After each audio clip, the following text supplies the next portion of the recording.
Topic 7.1, Pythagorean Theorem. This can be referenced with our Holt textbook, Chapter 5, Section 7, page 348 through 350. Also a really good site to get some theorems about Pythagorean theorem. The different proofs to it would be on the mathisfun.com website. So check it out. It's pretty cool. It's got some animation to try to explain where they got the formula that we're going to talk about. I started out with this picture because what I want you to notice, and we're going to fill in some on our topic 7-1, we're going to fill in the differences of our legs, which would be shown here in orange and green, and the hypotenuse, which is shown in yellow.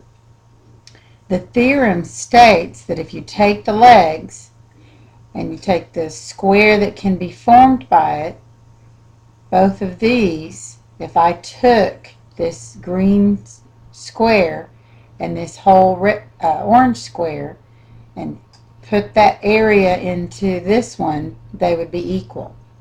A Greek mathematician, Pythagoras, had determined that this is possible, and it's named after him, although I've looked up and it said in a historical note that even some other Chinese, Babylonian mathematicians had discovered it way before Pythagoras was ever even born. So, but anyway, it's named after him.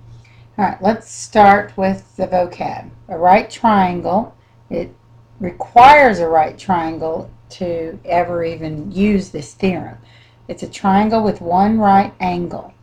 When two of these sides of a right angle triangle are known, and the third side could be found using the Pythagorean theorem.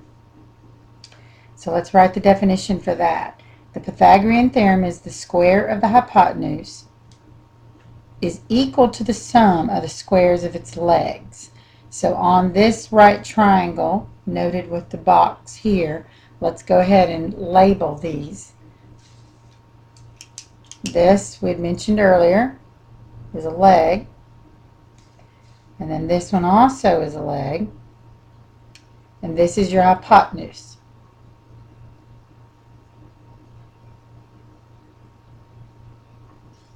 Okay, the hypotenuse is always across from the right angle.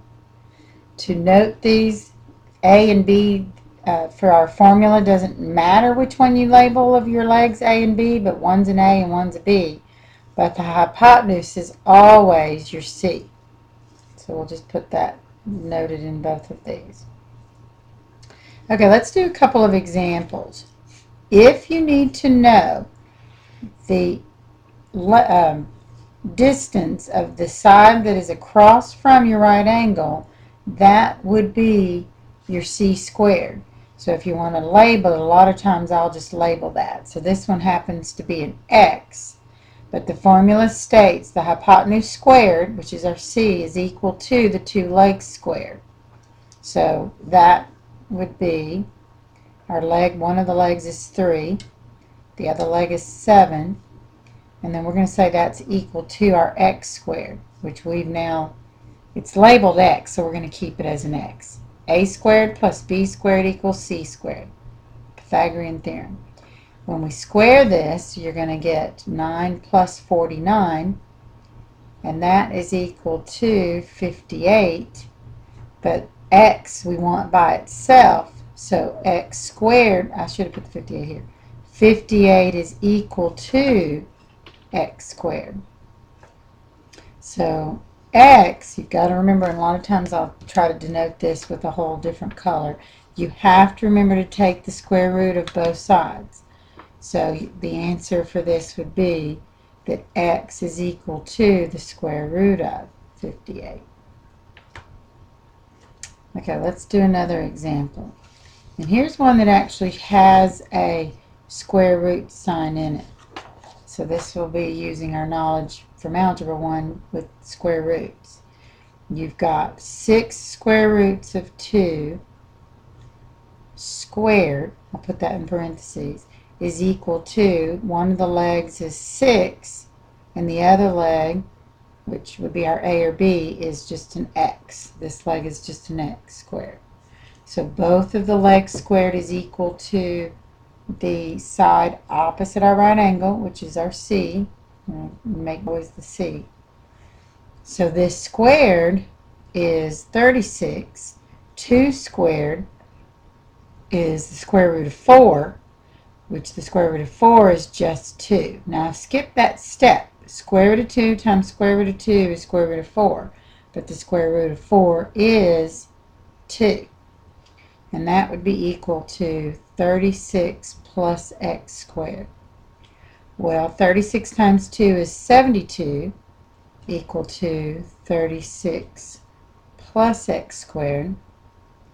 When you subtract 36 on both sides, you get 36 is equal to x squared.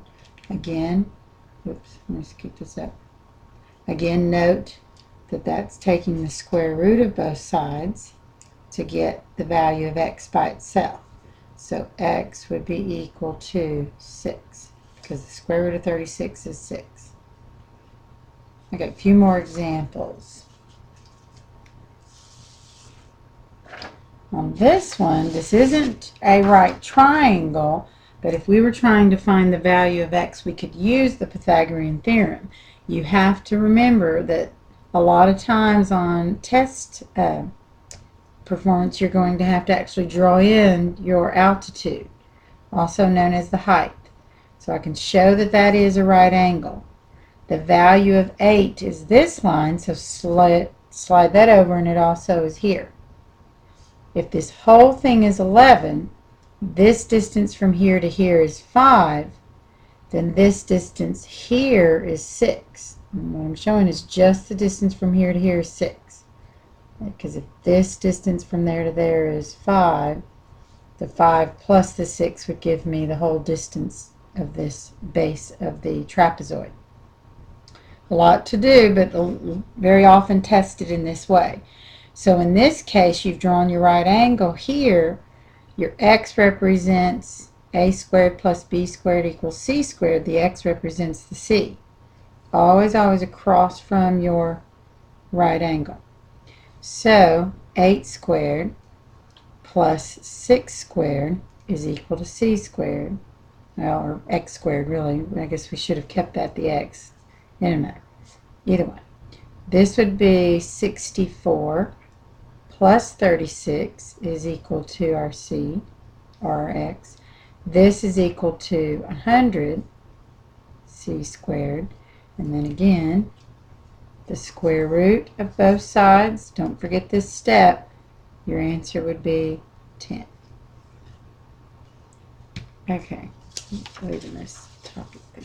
All right, another example, and here's another one that they've used the square root as the, not the leg, but the hypotenuse.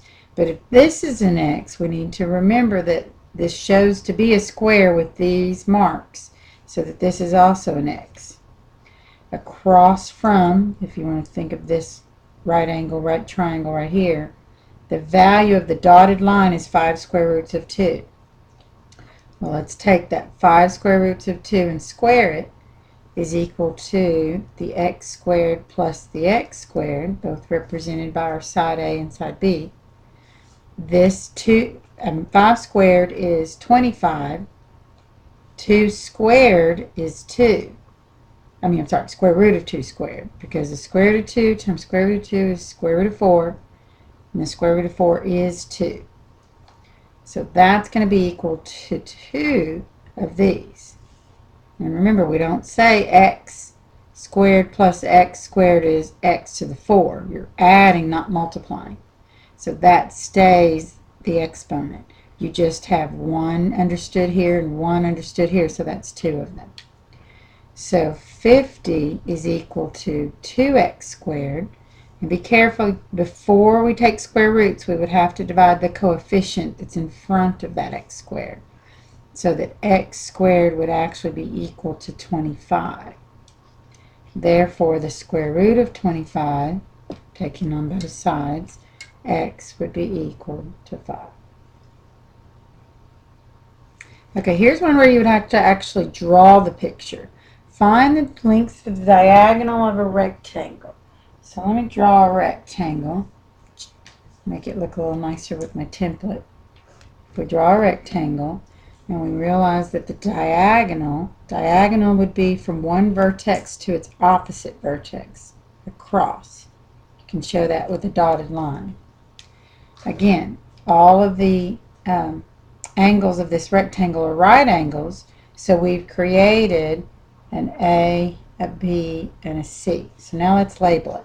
Find the length of the diagonal of a rectangle with these lengths, an 8 and a width of 4. Well, if this is, we'll make the longer one 8, and we'll make this leg here 4. This is the unknown, our C, across from our right angle. So that would be 4 squared plus 8 squared equals to our C squared. 16 plus 64 is equal to our C squared.